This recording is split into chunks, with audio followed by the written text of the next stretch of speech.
En 2018, le réseau des AMAP en Île-de-France propose à la commune d'Écuelles, sur le territoire Morez, Loing et Orvanne, de l'accompagner pour la mise en place d'un approvisionnement local, bio et solidaire pour sa restauration scolaire. Ainsi naît le projet Ma cantine en AMAP.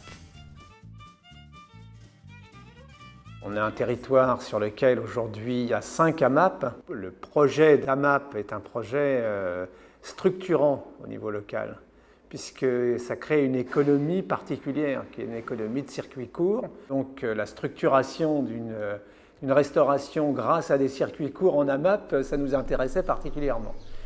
Le principe des AMAP, c'est un énorme soutien aussi bien humain que financier pour les paysans, dans la mesure où c'est un mouvement solidaire. L'avance des paiements sur l'année, qui sont étalés sur l'année, qui permettent aux paysans d'une part de faire face à ses achats, ses charges, donc de devoir venir. Et puis l'élément majeur, c'est que tout ce qui va être produit sur sa ferme va être vendu. Et on cherche à travers de cette expérimentation à adapter en même temps le fonctionnement des AMAP aux réalités de circuits beaucoup plus professionnels. Le réseau AMAP m'a sollicité pour participer au comité de pilotage qui a lieu environ tous les mois, de telle sorte à appuyer et avoir un avis et un soutien, on va dire, technique ou logistique sur le partenariat entre le paysan et la communauté de communes et la restauration collective. On est pour le moment en phase d'expérimentation.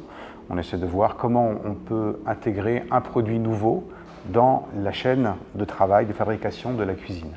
On commence par l'actualité brûlante, le premier point du jour, le radis du 17 mai. Donc là, vous l'avez trouvé comment, le radis? Voilà, je crois que Muriel peut nous en parler.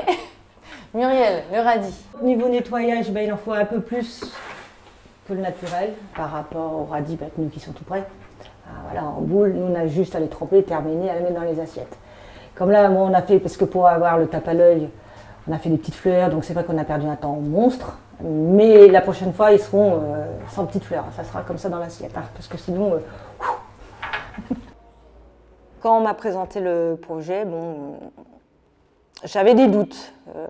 Voilà, j'étais ni enthousiaste, ni pessimiste, quoi, on va dire. Voilà, faut voir. C'est un projet, moi, auquel j'ai adhéré assez facilement parce que sensibiliser les enfants à leur alimentation, c'est quelque chose que je fais depuis toujours. Et puis on est confronté quotidiennement à des enfants qui ont une connaissance assez limitée des aliments, qui au niveau du goût ont aussi des goûts très limités en fonction de ce qu'ils ont l'habitude de manger chez eux. Et s'il y a des radis qui ont poussé, on va les prendre et puis on les goûtera dans la classe. Oui. D'accord, hein? Ah on va voir s'ils ont poussé, on ne sait pas. Hein? Non, ça doit être très délicieux, les radis.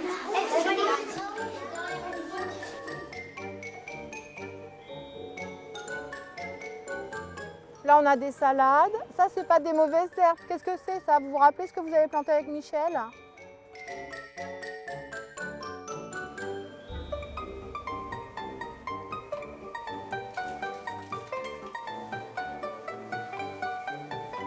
Moi, j'adore en fait. Et j'aime pas le goût, j'aime pas le goût aussi. J'aime pas le goût. Alors, ce midi, vous savez ce qu'elle a préparé, Muriel, en cuisine avec des radis. Ouais. Et vous savez ce qu'elle a fait en dessert? Non. Je pense que ça a fait bouger des choses, d'une part parce qu'ils étaient très enthousiastes de participer au projet. Et c'est vrai que ils étaient super contents de voir pousser le radis et ils sont du coup plus ouverts à l'expérience du goût. Le radis, il faut vraiment le mettre en valeur, c'était jusqu'au bout. On a fait de l'entrée jusqu'au dessert, le radis. Le radis sous toutes les formes. On a été satisfaits de le faire, on était si enchantés, contents. L'équipe, voilà, c'est vraiment investi jusqu'au bout. On va dire pour une fois, on s'est éclaté. Voilà, ça change de la routine. Avec l'équipe d'animation, cette semaine, on vous a préparé 2-3 petites questions. Avec quoi on mange le radis? Léo, parce que je sens que tu es motivé là, Léo. Quand il y a eu le repas autour du radis avec une petite mousse sucrée, un petit... bon, je ne dis pas qu'ils ont été forcément super emballés par ce qu'ils ont mangé, mais en tout cas, ils ont fait l'effort de goûter. Et je pense que ça n'aurait peut-être pas été le cas si eux-mêmes n'avaient pas été acteurs à un moment donné du circuit radis, quoi. Est-ce que, Pascal, tu peux nous raconter ce que vous avez dit en réunion du groupe de travail économie et logistique du projet? Voilà. Alors bon, c'était la première réunion effectivement qu'on avait, donc on a essayé de voir comment l'économie du projet pouvait tenir. Sur le transport, c'est toi Mireille qui est allée chercher les radis chez Benoît. Ce qui est intéressant de noter, c'est que quand on achète du bio, il faut peut-être en acheter un tout petit peu plus parce qu'on aura des feuilles abîmées, des feuilles mangées.